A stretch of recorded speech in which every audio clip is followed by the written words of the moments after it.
cactus and succulent growers, it's Lynn, and in today's video I'm going to be showing you a bit of a before and after of watering a very dehydrated aloe. Now this is my aloe striatula, commonly known as the striped aloe because it has a lovely stripe going all through its main stem. And this is one that I've had out in the unheated little white greenhouse that we have, our white little polytunnel, all through the very cold winter months and now right into the cold beginning to the spring. And I have a lot, the majority, if not practically all of my aloes in the large green polytunnel that we have that is outside there. And those of you who know my channel know we have a lot of different types of aloe plants in our collection, many different varieties. They're all bone dry in the polytunnel at the moment. I normally do water them in the winter time very lightly because a lot of my aloes will still carry on growing and even flower in the winter time. And I also find if I don't water them at all during the winter, they'll be a bit shriveled. And the reason why I haven't watered my aloes in the polytunnel this year is because it's been an extremely cold winter, and even now it's more or less spring. It's been very cold as well, so I haven't watered them at all, and they're not looking too bad. They need a bit of a drink, but I'm going to hold back until the weather starts to warm up and we get some true spring weather, hopefully soon.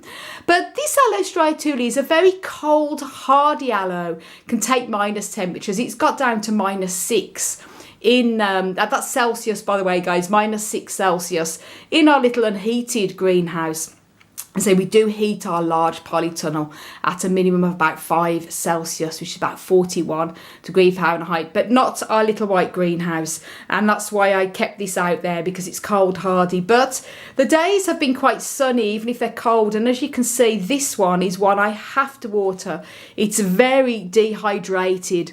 And I didn't want to go ahead and water it while the temperatures are still so cold. And because it is so desperate, I've took it into the house here in my office, and I've kept it here for a couple of days, because if I was to give it a water when it was outside in the little unheated greenhouse while we're still having these very cold winter temperatures in spring, it's still a possibility it could rot. I don't know, but I didn't want to take the chance, so I've decided to bring it in, let it acclimatise into the warmer conditions of my house here. It's close to the grow light, and I'm going to give it a water because it is desperate. And I thought it'd be good to show you the before and after, what this aloe looks like when it's been watered. So how do you know when an aloe is very desperate for a good drink? Well, first of all, the leaves would just hang down like this. As you can see, aloe leaves should be sort of straight out, and they should feel firm. This feels very limp. And also the leaves themselves will start to curl in like this. They should normally sort of be like this all the way down to a point, but they're curling in because it's desperate for water. And also the very tips as well will start to go a little bit brown, which is what was happening with this one. I've cut some of the dry tips off.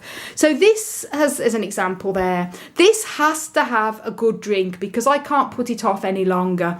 And as much as I want to get water in the aloes in my main polytunnel, because they're also needing a drink, not as dehydrated as this one though, I have to be patient because they are out in the polytunnel, and until the weather does start warming up, as I say, I'm just going to have to sit on it. This one has to be watered though, and I'm not going to be, once I've watered it, I'm not going to be putting it back into the unheated greenhouse. I'm just going to keep it in here until the weather really starts warming up, and then this is going out then in the yard for the spring and summer. So I've got the water here, and stay tuned in this video, guys, because I'm going to show you the results when it has fattened up and what it looks like. Could probably take a couple of days once it does take up all the water in its store, into the leaf cell stores. And I've made a video on watering cacti, a whole video on watering cacti and succulents. I've also made a video on watering very wrinkled cacti and the before and after results as well. So I'll link all them videos up above and down below in the video description. So here we go. Now I'm going to give this a very good drink. First drink of water it's had all for months. I got this lovely aloe. It's a recent addition that I got from my wonderful friend Galina, who lives here in Ireland, and I potted it up and I haven't given it a drop of water since, must be October time. So this is in desperate need of a drink. So now you see it like this. So obviously going to give it a good watering. And it's in very, very well draining, gritty cactus and succulent soil. So this should drain out. And that's all the water I'm going to give it. I'm not going to give it any more. It's the first watering. It should hold the water. And now you see it. And I'm going to show you what it looks like in about 24 hours later. Woohoo! That's it, 24 hours later. And just look at it now, guys. This aloe has completely firmed its leaves. Look at that. They were all hanging down before and now they're all nice and firm. And look at that, firm. Before it was just all wobbly. Absolutely incredible. And just look how the leaves have smoothed themselves out. They were all rolled up before. It's amazing. It looks so much better. And I thought it'd be good to show you a little before and after of what a very shriveled aloe looks like when it's desperate for a good drink, and what it looks like once it's had a good drink and fattened itself up full of water.